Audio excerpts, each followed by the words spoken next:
It's about time Remainers cheered up and focused on the opportunities we'll have outside the EU. That's the view of some senior Brexiteers in government. And tomorrow, Boris Johnson is going to make the case for optimism in a speech. And one of the ideas embraced by Brexit enthusiasts is to create free ports, harbours where goods could be offloaded entirely tariff-free.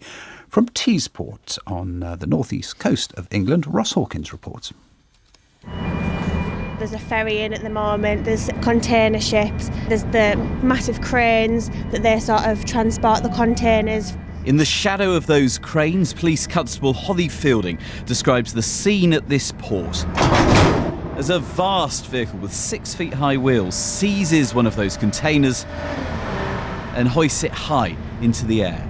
That container weighs probably 28 tonnes. Jerry Hopkinson, Chief Operating Officer here, who thinks many more tonnes of goods would arrive each year after Brexit if the government decided not to impose any import taxes on the containers arriving here, creating what's called a free port. Chris McDonald from the nearby Materials Processing Institute. The South Tees development site, it's an area 7 times the city of London. That whole area could fall within the free port. And so you can get a lot of processing and assembly and manufacture all happening in this free port space.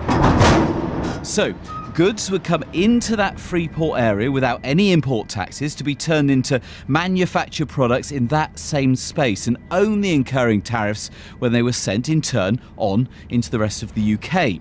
This, they say here, will all be much easier outside the EU and the Customs Union, and they've said as much to Theresa May herself. The fact that we've had the Prime Minister here, the fact that David Davis was here, these are all indicative of the fact that we are gaining traction in this argument.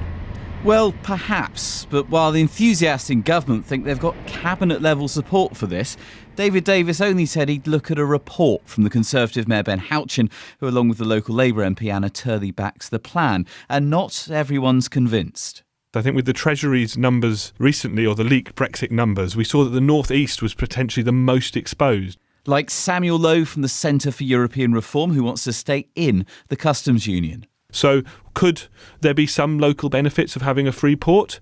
Potentially. Will they outweigh the cost of leaving the Customs Union? No.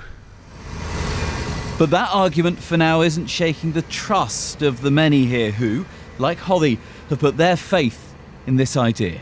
And I think it's nice to keep people from the north in the north and they don't have to go further afield to find other jobs. And why not? Why can't they be in the north where they've been brought up and where their full lives are? So I think it's brilliant, yeah.